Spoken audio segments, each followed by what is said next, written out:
A lot of people like to ask me, Ali, how on earth do you balance family and career?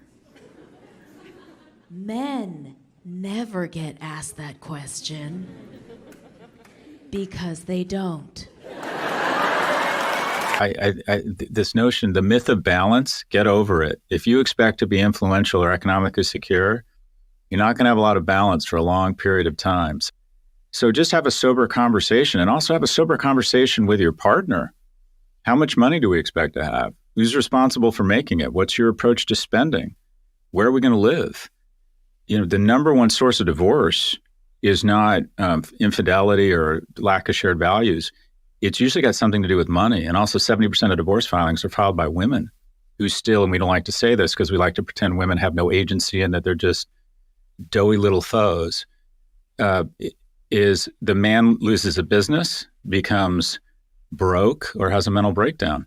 When a man loses his status as a provider, he's very inclined to be on the wrong end of divorce. Start with the notion that he's going to be responsible for the economic well-being of his household. And by the way, sometimes that means getting out of the way and being more supportive of your partner who happens to be better at that money thing than you. And that's a wonderful thing. The first clip was comedian Ali Wong on a Netflix comedy series called Netflix is a Joke. And I think the clip is funny only because there is a lot of truth in it. In the second video, we have Scott Galloway, who is a professor of marketing, who is a public speaker, an author, a podcast host, an entrepreneur, and a multimillionaire. Now, as Scott said, I think there is a season in life in which everyone should go all in their careers and then maybe later on take it easy. And that someone could be either the man, the woman, or both.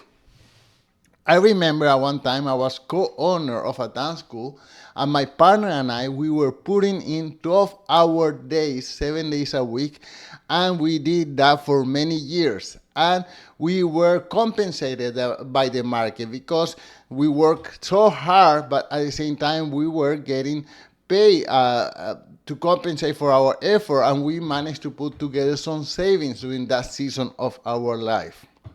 Now, as a person who gives occasionally financial advice, especially to younger people, I believe that people in the early years of the career, they should put all the energy, all the effort, all the enthusiasm so that they can accumulate some money and then let that magic of compound interest do the work. So it would be almost like having a third member in the family contributing to the wealth of their family. It worked for me. I used to work 12 hours a day. Now I work about 2 to 4 hours a day, and I work mostly because I need to keep mentally active. But really, I could do without working altogether. Now, in a society that is rapidly evolving and where both men and women have bright futures in their career, I think couples a good compromise could be maybe, hey, let's have kids later on in life. Let's just grind it, both of us right now, and then let's have kids maybe 5 years later.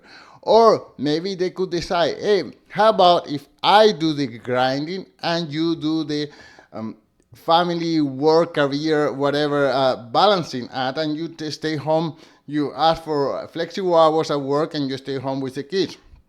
Or it could be me, you do the grinding and I stay home fixing the kids and working and trying to balance all that out. So families need to decide early on in their relationship who is going to do what. Now, in a world where more women than men are graduating from college, we are beginning to see a role reversal of the typical stereotype. More women are becoming the primary breadwinner of the family, while many men are becoming a stay-at-home dad, and there is nothing wrong with that.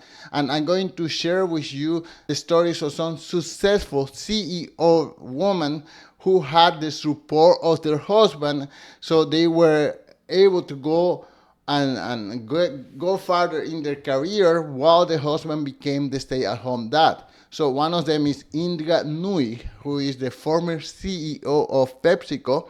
She went to work, she became CEO, and her husband stayed at home to take care of the kids. The same goes for Marisa Mayer, former CEO of Yahoo. Her husband was the one who had the flexible, balanced career life and was taking care of the kids.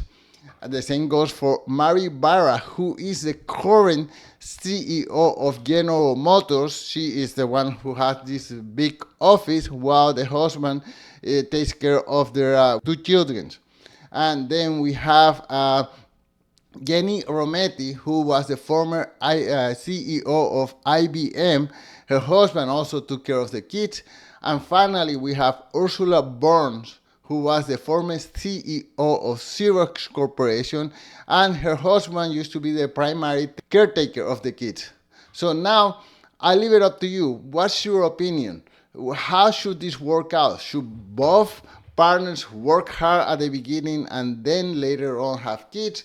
Should they try to figure out who is going to have the hard grind work while the other one has a job that have flexible hours so that they can take care of this family career balance? Or should they both have flexible hours, flexible cozy jobs where both of them get to take care of the kids, and then maybe later on in life when the kids are gone, then grind it and going hard in their careers? Let me know what's your opinion. I'm eager to know. Thank you.